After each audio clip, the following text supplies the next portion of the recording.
కొండమల్లేపల్లిలోని Nagarjuna school principal Rupa Reddy హత్యను నిరసిస్తూ మిర్యాలగూడలో ట్రస్మా ఆధ్వర్యంలో సంతాప ర్యాలీ నిర్వహించారు.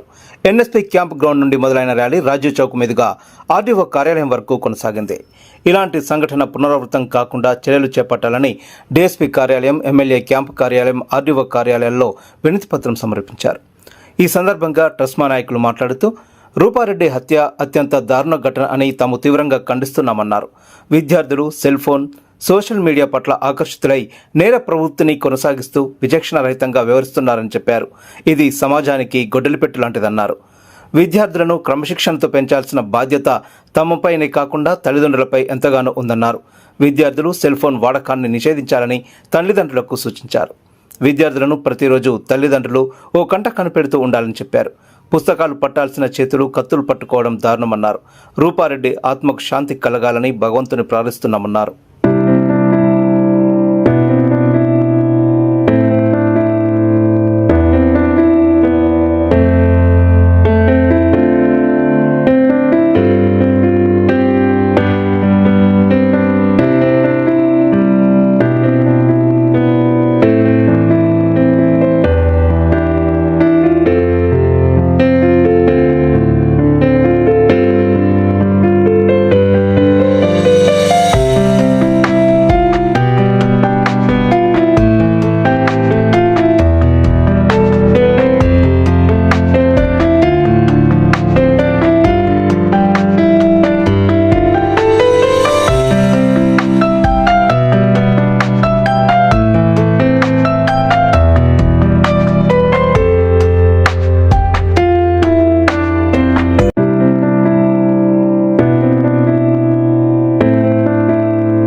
సమాజంపై దాడి గురువులపై దాడి సమాజంపై దాడి గురువులపై దాడి సమాజంపై దాడి रूपारेड्डी अमर है रूपारेड्डी अमर है रूपारेड्डी अमर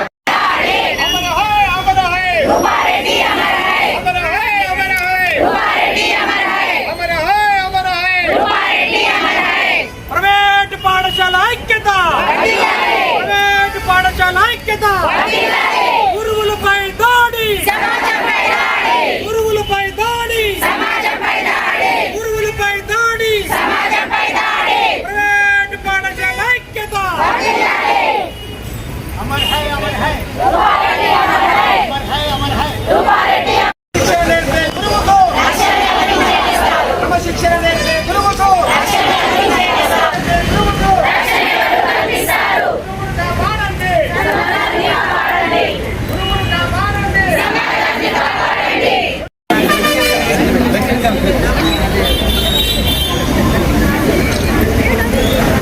విద్యార్థులకు ఒక తల్లిదండ్రులు ఏమనుకుంటున్నారు, విద్యార్థులు మా యొక్క క్రమశిక్షణ మొత్తం కూడా పాఠశాలలోనే బోధిస్తున్నారని చెప్తున్నాడు. ఈనాడు సెల్లులమయం అయిపోయింది. సెల్లులు చూసి ఏ పథకం ఎట్లా రచించాలని చెప్పేసి ఆ సెల్లులు మంచికి ఉపయోగపడుతున్నాయి, చెడుకు ఉపయోగపడుతున్నాయి. అందులో మంచిని స్వీకరించకుండా చెడును స్వీకరించి మరి విద్యార్థులు మొత్తం కూడా చెడుతో పడుతున్నారు. ప్రియమైన తల్లిదండ్రులందరూ కూడా దయచేసి సెల్లుకు దూరంగా ఉంచండి. వాళ్ళ చదువు కనీసం 10th అయిపోయేంత వరకైనా వాళ్ళ సెల్లుకు దూరంగా ఉంచండి. మీరు కూడా ఇంటర్ వరకు కాపాడండి. అంతేకాకుండా తల్లిదండ్రులు మరి ఏం చేస్తున్నారు మా పిల్లవాడు అనేటువంటి విషయాన్ని గమనించాల్సినటువంటి ఆవశ్యకత ఎంతైనా ఉంది. ఈనాటి సమాజం మేల్కోవాలి. నిజంగా ఇది ఎంత సిగ్గుచేటు అంటే ఈనాడు ఏ యొక్క ఉపాధ్యాయుడు కూడా పిల్లవాడిని మందలిద్దామన్నా సరే భయపడి భయాందోళనకు గురవుతున్నారు. ఏం చేస్తారు అని చెప్పేసి ఈనాడు ఉపాధ్యాయులు ఎంతోమంది మధ్యతరగతి వారు ఉన్నారు, చాలా బీద కుటుంబం నుంచి ఉన్నారు.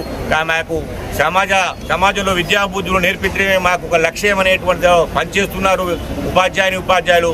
వారంతా కూడా ఇలా ఈరోజు ఏంటంటే మాకు భయాందోళన అవుతుంది సార్, ఈనాడు అట్లా జరిగింది, రేపేమవుతుందో అనేటువంటి భయాందోళన వ్యక్తపడుతున్నారు. మరి ఇటువంటి సమాజాన్ని మరి ప్రభుత్వాలు కానివ్వండి, మరి పోలీస్ వ్యవస్థ కానివ్వండి, ఇదంతా దీన్ని ఒక చట్టబద్ధంగా ఆ నేరం చేసినట్టు వారిని కఠినంగా శిక్షించాలని కోరుకుంటూ జరుగుతున్న సమాజాన్ని తీర్చిదిద్దడం చాలా కష్టమైన పని. కానీ రాబోయే తరాన్ని, రాబోయే సమాజాన్ని క్రమశిక్షణలో పెట్టడం అనేది కష్టమైన పని కాదు. అది మనం చేయొచ్చు. అది తరగతి గదిలో చేసేది టీచర్స్, అధ్యాపక బృందమే. ఆ అధ్యాపక బృందం క్లాస్ రూమ్లో ప్రజ్ఞాబద్ధంగా కాన్ఫిడెన్స్తో చేయాలి ఆ పని. ఎందుకంటే వాళ్ళకు చదువు నేర్పాలి, ఆ విధంగా క్రమశిక్షణ కూడా నేర్పితే వాళ్ళు ఒక మంచి తరంగా ప్రొటెక్ట్ అవుతుంది. కానీ ఇప్పుడు ఉన్నటువంటి దాడులు చూస్తే మన సమాజంలో ఉన్నటువంటి టీచర్స్ వాళ్ళు క్రమబద్ధంగా పనిచేయడానికి లేదు. వాళ్ళ ఒక కాన్ఫిడెన్స్ కోల్పోయి ఉన్నారు. ఈ పరిస్థితి ఎందుకు వచ్చిందంటే విద్యార్థుల్లో కానీ అలాగే ఉన్నటువంటి సమాజంలో ఉన్న తల్లిదండ్రుల్లో కూడా పిల్లల పట్ల వాళ్ళు స్పెండ్ చేసే టైం అనేది చాలా తక్కువైంది. కాబట్టి వాళ్ళు ఎక్కువ సమయం స్పెండ్ చేసి పిల్లల్ని ఒక మంచి మార్గంలో తీర్చిదిద్ది రేపు సమాజానికి ప్రయోజకులుగా చేయాలి. ఆ విధంగా ప్రయోజకులుగా చేయేటప్పుడు టీచర్ల బాధ్యత కూడా మేము నిర్వహిస్తాం. మాకు ఉన్నటువంటి బాధ్యత మంచిగా నిర్వహించి ఈ సమాజంలో మంచి సొసైటీలో ఈ మంచి సిటిజన్లు తయారు చేద్దాం. ఇటువంటి సంఘటన ఇదే లాస్ట్ కావాలని కోరుకుంటున్నాను. మళ్ళీ పునరావృతం కాకూడదు. ఏంటంటే టీచర్స్ ఒక్కటే బాధ్యులు కాదు, సమాజం కూడా ఉంటుంది, మీడియా కూడా ఉంటుంది, తల్లిదండ్రుల పాత్ర కూడా ఉంటుంది. కాబట్టి అందరూ కూడా దీన్ని ఖండించవలసిన విషయం. ఈ ప్రోగ్రామ్ ఇదే కార్యక్రమం లాస్ట్ కావాలని చెప్పేసి ఈ సందర్భంగా నేను తెలియజేస్తున్నాను. చట్టాలు మారాలి, ప్రభుత్వాలు కూడా మారాలి, మన టీచర్లకు ప్రొటెక్షన్ ఇవ్వాలని చెప్పేసి నేను ఈ సందర్భంగా తెలియజేస్తున్నాను. సో ఈ నెల 11వ తేదీన 10వ తరగతి విద్యార్థులు రూపారెడ్డి గారిని చంపడం జరిగింది. Nagarjuna grammar high school principal గారు. మరి ఆమె పని చేసుకుంటూ వెళ్తూ ఇంటికి వెళ్ళిన తర్వాత 27 కత్తికొట్టులో 10వ తరగతి విద్యార్థులు చంపడం చాలా అమానుషం. సో విద్యార్థి చేతికి ఈరోజు వ్యవస్థ వెళ్ళిపోతుంది. గురువులను గౌరవించే సంస్కృతి అనేది మర్చిపోవాల్సిన పరిస్థితి ఏర్పడుతుంది. ఎందుకంటే ఈరోజు చట్టాలు ఈజీ ఉన్నాయి. సో చట్టాలు కనుక కఠినంగా చేసినట్లయితే ఖచ్చితంగా విద్యార్థులు భయపడతారు. ఎప్పుడైతే చట్టం గట్టిగా ఉంటుందో విద్యార్థుల్లో భయం ఏర్పడుతుంది. ఈరోజు పేరెంట్స్ కూడా మొబైల్ ఫోన్ ఇచ్చేసి చూడండి అని చెప్తున్నారు. మొబైల్ ఫోన్ కట్టడి చేసినట్టే, అన్నీ కట్టడి చేసినట్లే. మొబైల్ ఫోన్ దయచేసి ఇవ్వద్దు. విద్యకు ప్రాధాన్యత ఇస్తూ అంతేకాకుండా క్రమశిక్షణ ఇంట్లో ఏం చేస్తున్నారు, పేరెంట్స్ ఇంటికి రాగానే అబ్జర్వేషన్ చేసి పిల్లలు ఎప్పటికప్పుడు అబ్జర్వేషన్ చేసి ముందుకు తీసుకెళ్ళాలి. ఈరోజు విద్యార్థి భవిష్యత్తు దేశ భవిష్యత్తు.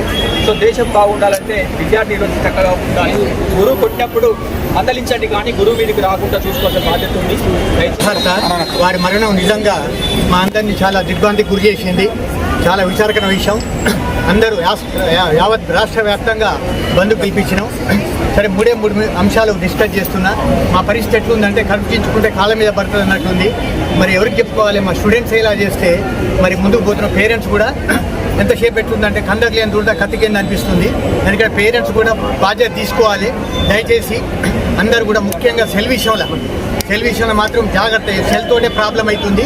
సెల్ ఖచ్చితంగా మైనర్లకు ఎట్టి పరిస్థితుల్లో ఎలవ్ చేయొద్దు. గవర్నమెంట్ అట్లా చట్టం తీసుకురావాలి. దానికోసం కావాలంటే అందరు పేరెంట్స్ పేరు మీద 2-3 సిమ్ములు తీసుకుంటారు. కాబట్టి ఎవరికైనా ఒకే సిమ్ అట్లా చట్టం తీసుకొస్తే అప్పుడు పిల్లలకు సెల్స్ రావు. సెల్స్ ఉండేసరికి వాళ్ళ సెల్ కోసం దేనికైనా చివరికి తినకుండా అయినా ఉంటారు, కానీ సెల్ లేకుండా ఉండలేకపోతున్నారు. 10th క్లాస్ 9th క్లాస్ పిల్లలే సెల్కు బానిసలేదు. కొన్ని సందర్భాలు అయితే ఈ నర్సరీ ఎల్కేజీ యూకేజీ వాళ్ళు కూడా సెల్కు బానిసలేదు. సరే, ఏదేమైనా రూపారెడ్డి గారి మరణం చాలా విచారకరం. ఆమె ఆత్మ శాంతించాలని మనస్ఫూర్తిగా వేడుకుంటూ, రూపారెడ్డి హత్యని ఒక యాజమాన్యం మీద హత్యనో, ఒక టీచర్ మీద హత్యనో లాగా కాకుండా ఇవాళ సమాజంలో రూపారెడ్డి మొదలు కాదు, చివర కాదు. అటు ప్రభుత్వ విద్యారంగం లోపల, ఇటు ప్రైవేటు విద్యారంగం లోపల కూడా నిరవధికంగా నిరంతరాయంగా దాడులు జరుగుతూనే ఉన్నాయి. ఈ దాడులకు ఇప్పుడు సార్ చెప్పినట్టుగా చాలా కారణాలు ఉన్నాయి. ఒకటి, మంచి చెప్తే వినలేనటువంటి స్థితిలో పిల్లలు వెళ్ళిపోయినటువంటి స్థితి ఒకటి ఉన్నది. రెండవది, మంచి చెప్పి ఎదుర్కొనేటువంటి స్థితి లేనటువంటి ఒక బలహీన సందర్భం లోపల టీచర్ ఉన్నటువంటి స్థితి ఉన్నది.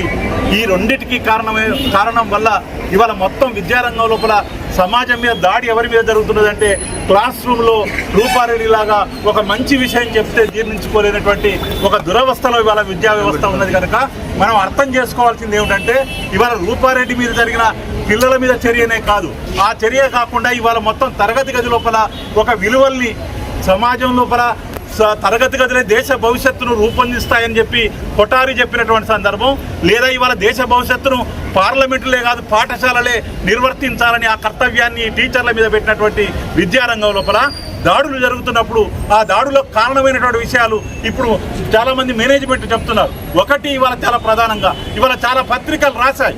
ఎందుకు పిల్లలు ఇట్లా ప్రవర్తిస్తున్నారంటే, వాళ్ళ అరచేతుల్లోకి వచ్చినటువంటి ఒక సోషల్ మీడియా ప్రభావం.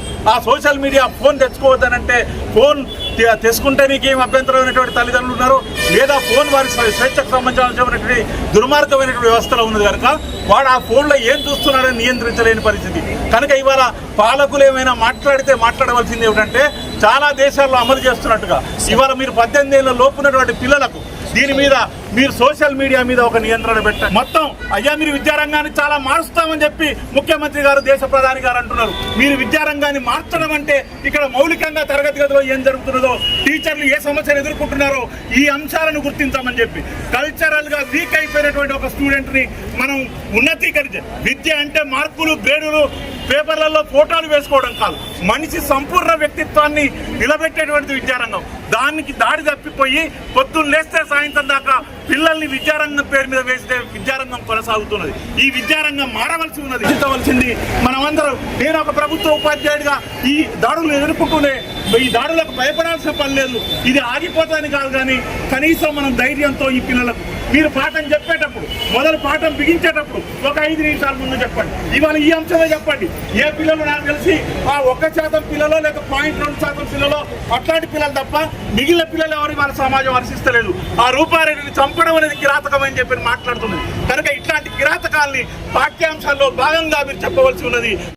ఈరోజు హెచ్చుమీరిపోతున్నటువంటి విద్యార్థుల చేతుల్లోకి అనేక రకాలైనటువంటి సోషల్ గ్యాడ్జెట్స్ రావడం వలన మరి ఈరోజు విద్యార్థులు ప్రాపర్గా క్రమశిక్షణ లేకపోవడం అనేటువంటి జరుగుతుంది. దాని ద్వారా వాళ్ళు ఉపాధ్యాయులపై గురువులపై ఎదురు తిరిగి మరి ఆఖరికి చివరికి హత్య చేసే స్థాయికి ఎగపడుతున్నారు. కాబట్టి ఉపాధ్యాయులందరూ కూడా మరి ఇటు విషయాన్ని గమనించి పిల్లలకి క్లాసెస్లో పర్సనాలిటీ డెవలప్మెంట్ క్లాసెస్ చెప్పుకుంటూ అదేవిధంగా తల్లిదండ్రులకు కూడా మరి పిల్లల యొక్క ప్రవర్తనలు ఏ విధంగా ఉంటున్నాయి, క్లాస్ రూమ్లో ఏ విధంగా ఉంటున్నాయి, సమాజంలో ఏ విధంగా ఉంటున్నాయి అనేటువంటి అంశాన్ని పరిశీలిస్తూ వాళ్ళని ఎప్పటికప్పుడు వాళ్ళని క్రమశిక్షణలో పెడుతూ మరి పాఠశాలలో విద్యార్థి యొక్క ప్రవర్తన ఏ విధంగా ఉందంటూ కరెస్పాండెంట్ని కానీ ప్రిన్సిపాల్ కానివ్వండి వాళ్ళ క్లాస్ టీచర్స్ని ఎప్పటికప్పుడు తెలుసుకుంటూ పిల్లలకి కౌన్సిలింగ్ చేసుకుంటూ వారి చేతిలోకి ఎలాంటి చెడు ప్రభావాలు వారి మీద పడకుండా విద్యార్థిని కాపాడుకుంటూ ఇటు సమాజం కానివ్వండి, ఇటు తల్లిదండ్రులు కానివ్వండి, ఇటు ఉపాధ్యాయులు కానీ ఈ ముగ్గురు పాత్రతోటే ఒక విద్యార్థి యొక్క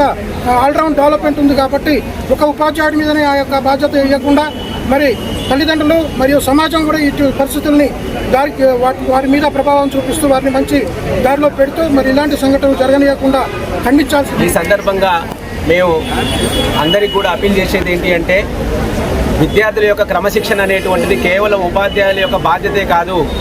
ఉపాధ్యాయులు నిరంతరము వాళ్ళు పాఠశాలలో పనిచేస్తున్నంతసేపు వారు విద్యార్థుల యొక్క భవిష్యత్తు గురించి ఎలా ఉండాలనేటువంటి విషయంలో నిరంతరం వాళ్ళకి చెప్తూనే ఉంటారు.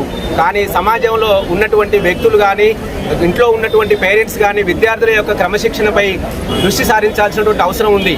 ఎందుకంటే విద్యార్థులైనా ఎవరైనా చిన్నపిల్లలకి ముందు చెడు అనేటువంటిదే ముందుగా వాళ్ళకి అబ్బుతుంది. కాబట్టి బయటికి వెళ్ళినప్పుడు ఆ చెడు అలవాట్లు అనేటువంటి నేర్చుకోవడానికి ఎక్కడెక్కడ పరిస్థితులు ఉన్నాయో అవన్నీ గమనించాలి.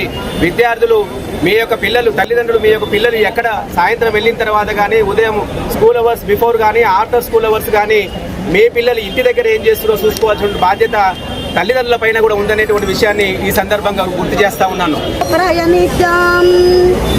టీచర్ మృతి పట్ల ఆవేదన ప్రతి ఒక్క ఉపాధ్యాయులు ఈరోజు పిల్లలు మనం ఎంతో కష్టపడి మన కుటుంబాలలో ఎన్నో సమస్యలు ఉన్న పిల్లల భవిష్యత్తు చాలా మారాలని మనం ఉదయం లేచి మన భర్తలని పిల్లలని పక్కకు పెట్టి మరి మనము పిల్లలందరినీ మనం ఒక మంచి భవిష్యత్తు వాళ్ళకి ఇవ్వాలని మనం అనుకుంటున్నాము, ఎంతో కష్టపడుతున్నాము.